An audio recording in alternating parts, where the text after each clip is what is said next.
Which of the following cannot be the probability of an event?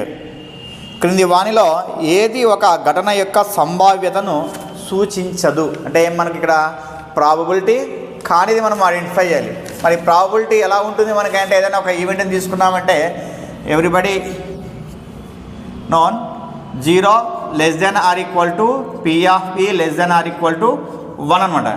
అంటే ఇది ఒక ఘటన యొక్క సంభావ్యతను మనం తీసుకున్నామంటే ప్రతి ఒక్కరు తెలుసు ఏమని, 0 less than or equal to P of P less than or equal to 1. అంటే దీని మీనింగ్ ఏం, మనకు ప్రాబిలిటీ ఎలా ఉంటుంది మనకంటే 0 నుంచి అంటే 0 to 1 వరకు ఉంటుందని చెప్పని అర్థం. అంటే 0 నుంచి 1 వరకు ఉంటుందని చెప్పని అర్థం. మరి ఇక్కడ ఇచ్చిన వాటిలో మనం అబ్జర్వ్ చేస్తామంటే అంటే 0 నుంచి 1 వరకు ఉండలేనిది ఏదో మనం అబ్జర్వ్ చేయాలి. ఇక్కడ ఫస్ట్ అయితే 2/3 అంటే ఎంత వస్తుంది మనకు, 0.6 సంథింగ్ వస్తుంది. అంటే ఇది 0 to 1 మధ్యలోనే ఉంది, 0.6 అనేది.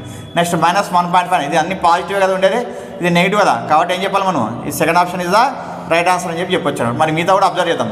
15% మీన్స్ 15/100 అంటే ఏం చెప్పొచ్చు మనము, 0.15 అని చెప్పొచ్చు. మరి 0.15 ఈజ్ బిట్వీన్ ది 0 to 1 అనమాట. నెక్స్ట్ 0.7 కూడా దీని మధ్యలోనే ఉంటుంది. కాబట్టి ఏ ఆప్షన్ మనకంటే second option is the right answer అనమాట. ఎందుకంటే ఇది నెగిటివ్లో ఉంది కాబట్టి అనమాట.